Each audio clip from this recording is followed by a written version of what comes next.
बूढ़ा आदमी, युवा पत्नी और चोर, पंचतंत्र की कहानी। किसी ग्राम में किसान दंपति रहा करते थे। किसान तो वृद्ध था पर उसकी पत्नी युवती थी। अपने पति से संतुष्ट न रहने के कारण किसान की पत्नी सदा परपुरुष की टोह में रहती थी। इस कारण एक क्षण भी घर में नहीं ठहरती थी। एक दिन किसी ठग ने उसको घर से निकलते हुए देख लिया।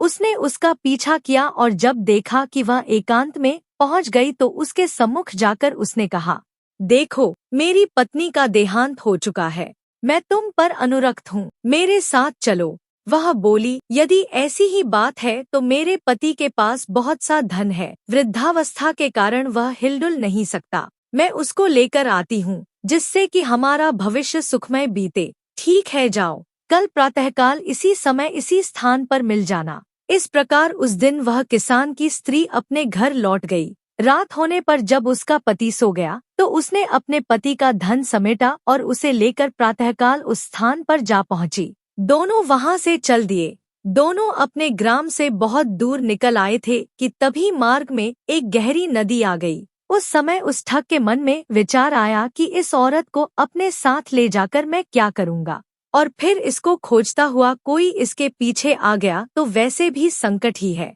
अतः किसी प्रकार इससे सारा धन हथिया कर अपना पिंड छुड़ाना चाहिए। यह विचार कर उसने कहा, नदी बड़ी गहरी है, पहले मैं गठरी को उस पार रखाता हूँ, फिर तुमको अपनी पीठ पर लाद कर उस पार ले चलूंगा।